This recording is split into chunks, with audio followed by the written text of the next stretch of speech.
2018 yılının Ekim ayında 26 yaşındaki Amerikalı bir adam, Hindistan'a bağlı bir birlik toprağı olan Andaman Adaları'nın başkenti Port Blair kentine bir uçakla yeni varmıştı. Ancak Port Blair onun son durağı değildi. Yerel balıkçılara rüşvet vererek kelimenin tam anlamıyla başka bir dünyaya yolculuk edecekti. Port Blair, 140 binden fazla insana ev sahipliği yapan modern bir şehir. Hindistan donanmasının büyük bir deniz üssü ve Hindistan'ın diğer şehirlerine doğrudan uçuşlar sunan bir merkez. 21. yüzyılın küreselleşmiş dünyasına tamamen entegre olmuş olan bu şehrin sadece 50 kilometre batısında insanlığın çok uzak geçmişine ait neredeyse tamamen dokunulmamış bir kalıntı yere sahip. Buranın adı Kuzey Sentinel Adası. Bu ada yaklaşık Manhattan Adası büyüklüğünde, mercan resifleriyle çevrili, ince bir sahil şeridine sahip ve neredeyse tamamen yoğun bir ormanla kaplı olduğundan havadan yüzeyde herhangi bir şeyi görmek imkansızdır. Aynı zamanda on binlerce yıldır izole bir şekilde varlığını sürdüren küçük bir avcı toplayıcı kabile olan Sentinel kabilesine ev sahipliği yapıyor. Bu insanlar ada dışındaki dünya hakkında hiçbir bilgiye sahip değiller ve bir yay ve oktan daha ileri teknolojilere dair hiçbir kavrayışları yok. Onlar için hala M.Ö. 20 bin yılı yaşanıyor ve sadece 50 kilometre doğularında Airbus uçaklarının düzenli uçuşlar gerçekleştirdiği modern Port Blair şehri hakkında en ufak bir fikirleri bile yok. Bu nedenle bu kabile genellikle iletişim kurulmamış kabile olarak anılıyor. İnsanlığın avcı toplayıcı geçmişinin nadir bir yaşayan kalıntısıdırlar ve binlerce yıllık tarih ve teknolojik gelişmeler onları es geçmiş ve 21. yüzyılın modern dünyasına ulaştırmamıştır. Kuzey Sentinel Adası bizimkinden tamamen farklı bir evrende yer alıyor gibi. Ancak bu durum bizim dünyamızdaki insanların onların dünyasına müdahale etme girişimlerini durdurmadı. Yüzyıllar boyunca birçok kişi adaya gitmiş ve Sentinel kabilesiyle iletişim kurmaya çalışmış. Ancak hepsi başarısız olmuştu. Çünkü Sentinel halkı adalarına yapılan her girişimi bizim gelişmiş bir uzaylı saldırısını algılayacağımız gibi algılıyor ve bu yüzden genellikle oldukça saldırgan bir şekilde tepki veriyorlar. Kabilenin açıkça dünyamızdan uzak kalma arzusuna saygı göstermek için Hindistan hükümeti adayı tamamen erişime kapatmış ve 3 deniz mili genişliğinde bir yasak bölge oluşturmuştur. Bu bölgeye girmek yasa dışıdır ve Hindistan donanması tarafından devriyelerle korunmakta. İşte 2018'de Port Blair'e uçtuğunda 26 yaşındaki Amerikalı bir kişinin girmeye çalıştığı dünya buydu. Onun hedefi dünyamızın dinlerinden biri olan Hristiyanlığı Sentinel kabilesine yaymaktı ve bu hedefi sonunda ona hayatına mal olacaktı. Onların dünyasına yaptığı ölümcül yolculuğunun haberi yıllar boyunca manşetlerde yer alacak ve 2018 yılının en çok konuşulan olaylarından biri haline gelecekti. Ancak hikayenin tamamını anlayabilmek için Sentinel halkının dış dünyadan nasıl bu kadar izole ve iletişimsiz kaldığını anlamak gerekiyor. Sentinel halkının yaklaşık 75 bin yıl önce Afrika kıtasından Asya'ya göç eden modern insanların ilk dalgasının doğrudan torunları olduğu düşünülüyordu. Ancak artık ilk insanların Andaman adalarına yaklaşık 26 bin yıl önce son buzul çağının zirvesinde ulaştıkları düşünülüyor. O dönemde küresel deniz seviyeleri bugünkünden çok daha düşüktü ve Andaman adaları günümüz Myanmar'ına bir kara köprüsüyle bağlıydı. Paleolitik döneme ait avcı toplayıcı kabileler bu kara köprüsünü kullanarak adalara basitçe yürüyerek ulaşıyorlardı. Ancak izleyen bin yıllar boyunca buzullar eridi ve okyanus seviyeleri yükseldi. Böylece Andaman adaları bildiğimiz ada formuna dönüştü. Binlerce paleolitik avcı toplayıcı insan modeli bu adalarda izole bir şekilde kaldı ve dış dünyayla en azından bizim bildiğimiz kadarıyla büyük ölçüde hiçbir iletişim kurmadı. Zaman zaman Hindistan ve Güneydoğu Asya'daki çeşitli krallıklar ve imparatorlukların Andaman adalarına diplomatik temaslar ya da köle baskınları için gruplar göndermiş olmaları mümkün. Ancak elimizde bu tür olayların sıklığına dair net bir tarihi kayıtlar yok. Bu olaylar ne kadar sık ya da seyrek yaşanmış olursa olsun yerli halk paleolitik avcı toplayıcı yaşam tarzını sürdürmeye devam etti ve kendi adalarının ötesinde hiçbir şey hakkında bilgi sahibi olmadılar. Ta ki 1789 yılında bir Britanya İmparatorluğu gemisi bir anda onların dünyasını keşfedene kadar. Britanyalılar bu uzak ve ücra adalara isyan eden mahkumlar için kaçması zor bir ceza kolonisi kurmak amacıyla gelmişlerdi. O ceza kolonisi zamanla modern Port Blair kentine dönüştü. 1789'daki o ilk geldiklerinde Andaman adalarında yaklaşık 7000 temassız yerli insan yaşıyordu ve bu insanlar onlarca farklı kabileye ayrılıyorlardı. Sadece Büyük Andaman Adası'nda adında yaklaşık 10 kabile vardı. Bunlar Shompen, Jarava, Onge ve tabii ki Sentinel kabilesi. Britanyalıların ve Hintli mahkumların bu küçük ve bilinmeyen adaya gelişi beraberinde kızamık, grip ve çiçek hastalığı gibi hastalıklar getirdiler. Ancak Andaman adalarının yerli halkı tıpkı Amerika kıtasındaki yerli halklar gibi bu hastalıklara karşı hiçbir bağışıklığa sahip değildi ve bu hastalıklar kısa sürede çoğunu yok etti. Buna ek olarak Britanyalıların onlara alkol ve afyon gibi zararlı maddeleri tanıtması da durumu daha da kötüleştirdi. Büyük Andaman adasındaki yerli nüfus hızla Hintliler ve Britanyalılarla yer değiştirdi ve geriye kalan az sayıda yerli ya asimile oldu ya da yok oldu. Bu trajediden büyük ölçüde etkilenmeyen iki önemli istisna vardı. Büyük Andaman adasının güneyinde yaşayan Jarava kabilesi ve tamamen farklı ve küçük bir adada yaşayan Sentinel kabilesi. Sentinel adası stratejik açıdan hiçbir değere sahip olmadığından dış dünyadan kimsenin oraya temas ettiği bilinmiyor. Ta ki bir gün Britanya Hindistan'ına ait bir ticaret gemisi oraya ulaşana kadar. 1867 yılında bir ticaret gemisi talihsiz bir şekilde Kuzey Sentinel adasında karaya oturdu. Gemideki 106 Britanyalı ve Hintli kazazade sahile ulaşmayı başardı ve muhtemelen kurtarılmayı beklerken adanın ıssız olduğunu düşünüyorlardı. Ancak kendi raporlarına göre kazadan 3 gün sonra adanın iç kesimlerindeki ormandan aniden çıplak adalıların bir grubu çıktı ve onlara oklarla saldırdı. Ancak mürettebatın 106 üyesi saldırıyı başarıyla püskürttü ve sonunda kraliyet donanması tarafından kurtarıldılar. Ancak dünyalarımız arasındaki bu ilk temas şiddetle sonuçlanmış ve bu durum günümüze kadar uzanan 1,5 yüzyıl boyunca sürecek olan ilişkinin tonunu belirlemişti. 13 yıl sonra 1880'de 19 yaşındaki bir İngiliz aristokrat Andaman adalarının Britanya yöneticisi ve Port Blair'deki ceza kolonisinin baş yöneticisi olarak atanmıştı. Derken Kuzey Sentinel adasına bir keşif gezisi düzenleyerek kimleri yönettiğini anlamaya karar verdi. Adaya ayak bastıklarında Sentinel halkı günlerce onlardan kaçtı. Portman ve ekibi ormanda devriye gezip keşif yaparken yalnızca kısa ve belirsiz karşılaşmalar yaşadılar. Bir süre sonra nihayet yaşlı bir çift ve 4 çocukla karşılaştılar. Portman bu 6 Sentinel yerlisini esasen kaçırarak onları gemisiyle Port Blair kentine götürdü. Ancak yaşlı çift kısa süre içerisinde hastalanarak hayatını kaybetti. Bunun üzerine hayal kırıklığına uğrayan Portman 4 çocuğa hediyeler verdi ve onları Kuzey Sentinel adasına geri bıraktı. Bu olayların ardından Portman günlüğüne şunları yazıyordu: "Bu keşif başarılı olmadı. Adalılara ticaret ya da iletişim konusunda bir güven vermek şöyle dursun, genel korkularını ve düşmanlıklarını daha da arttırmaktan başka bir şey yapmadık. Onları kendi hallerine bırakmak daha iyi olurdu." Birçok teori dünyalarımız arasındaki bu beceriksiz temasın Sentinel halkının o günden beri her ziyaretçiye karşı düşmanca davranmasının ana nedeni olduğunu öne sürer ve bu büyük olasılıkla doğrudur. Özellikle kaçırılan 4 çocuğun döndüklerinde yaşlı çiftin ölüm hikayesini anlatmış olmaları ve bu ölümlerden dış dünyadan gelen istilacıları sorumlu tutmaları kuvvetle muhtemel. Ayrıca çocukların geri dönerken beraberinde hastalıklar getirmiş olmaları ve bu hastalıkların kabilede ölümlere yol açmış olması da mümkün. Enfeksiyonların ve hastalıkların nasıl yayıldığına dair hiçbir bilgileri olmayan Sentinel halkının dış dünyadan gelenleri gizemli ölümlerden sorumlu tutması son derece adil bir tepki olurdu. Bu sözlü hikayeler nesiller boyunca aktarılmış ve günümüze kadar gelen her dış ziyaretçinin tehlikeli olduğu konusunda bir tür abartılı efsaneye dönüşmüş olabilir. Portman 1880'ler boyunca adayı birkaç kez daha ziyaret etti. Ancak bu noktadan sonra Sentinel halkı bağımsızlıklarını son derece agresif bir şekilde savunmaya devam etti. Daha sonra 1896'da Port Blair kentindeki ceza kolonisinden bir Hintli mahkum derme çatma bir sal ile kaçtı ve talihsiz bir şekilde Kuzey Sentinel adası sahiline sürüklendi. Bunun üzerine Britanyalılar tarafından bir arama ekibi gönderildi ve birkaç gün sonra mahkumun cesedi adanın sahilinde bulundu. Vücudu birçok ok yarasıyla delinmişti. Sentinel halkı bilinen ilk istilacılarını öldürmüştü ve bu eylemde net bir mesaj göndermişlerdi: "Buraya bir daha kimse gelmesin."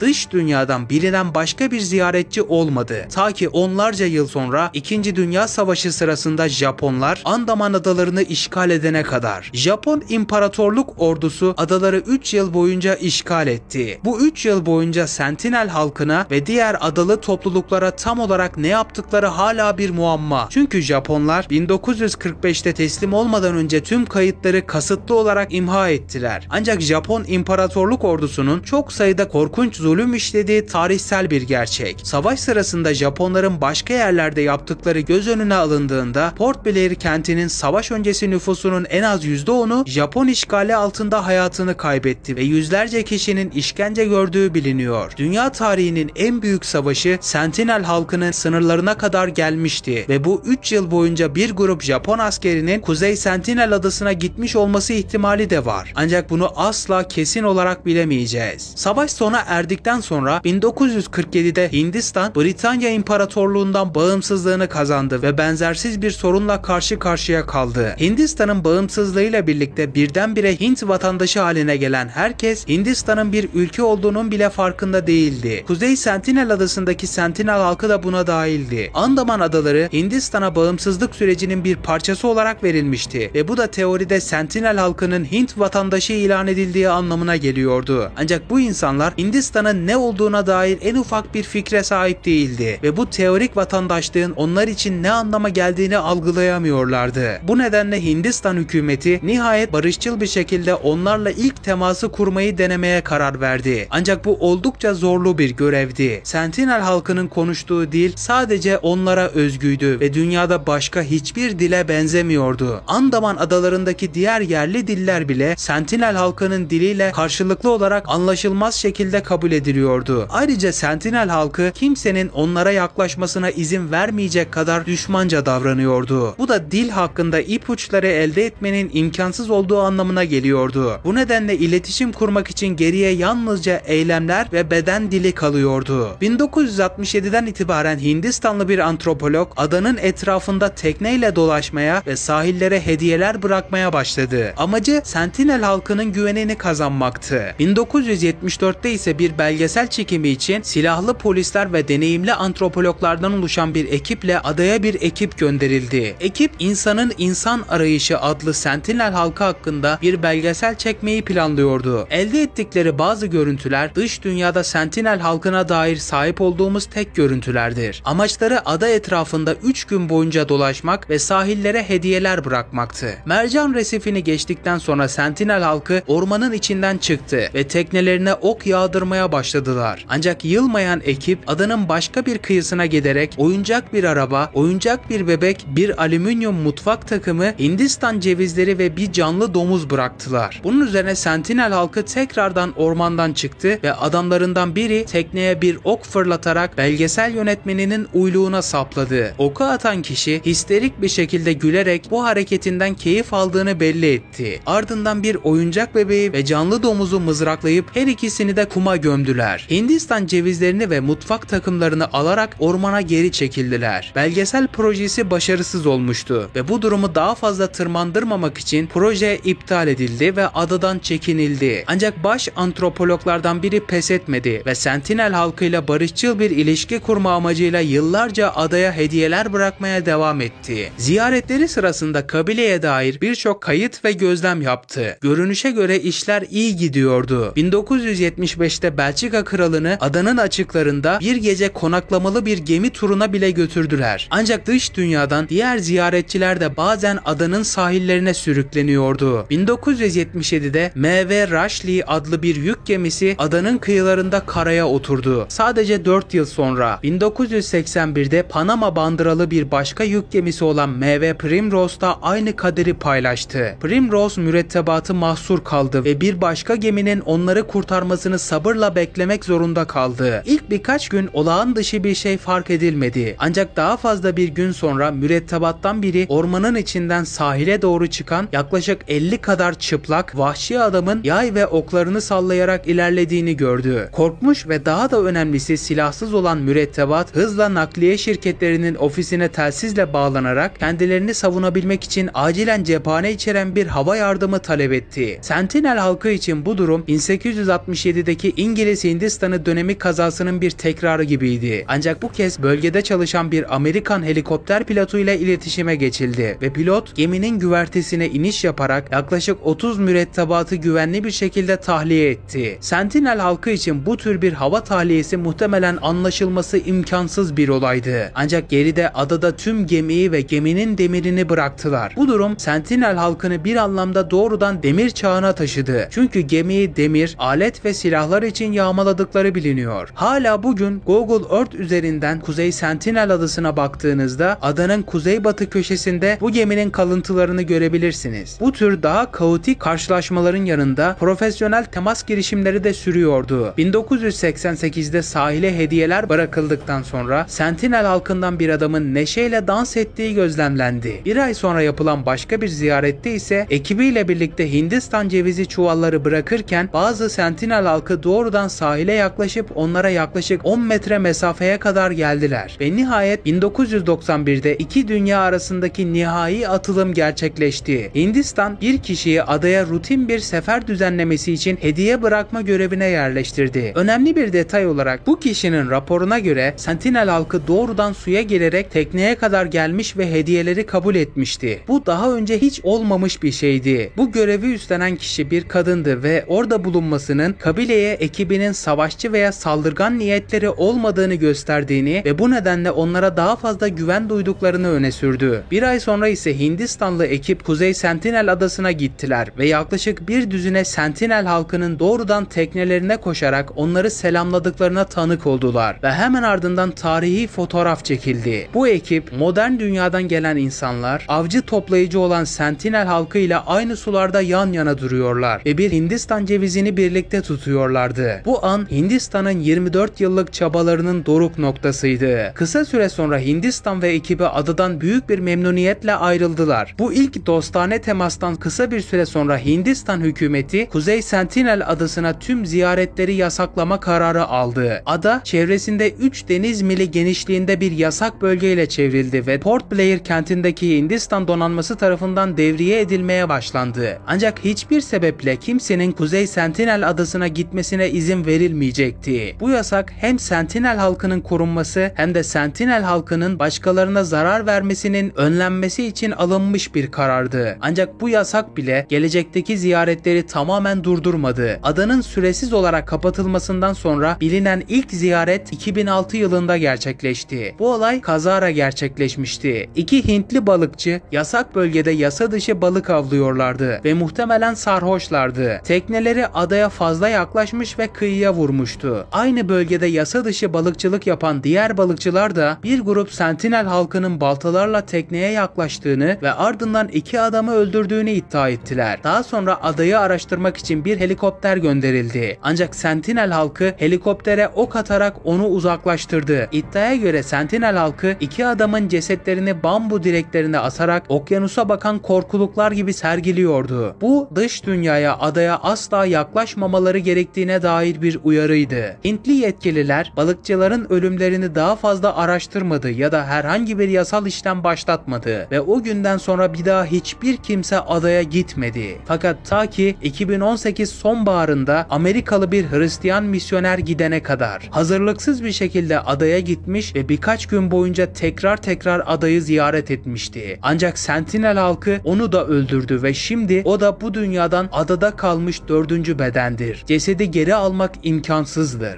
Hint hükümeti Sentinel halkına kendi adalarında yaptıkları her şey için tam yasal dokunulmazlık sağlamıştır. Buna yasalarını ihlal edip adaya gelenleri öldürmeleri de dahildir. Bu yüzden asla oraya gitmeyin ve hayatta kalın. Onlar onlarca yıl boyunca birçok kez yalnız bırakılmak istediklerini açıkça gösterdiler ve bence bu isteklerine saygı duymalıyız. Ada dış dünyaya çok iyi bir sebeple kapatılmış. İzlediğiniz için teşekkürler.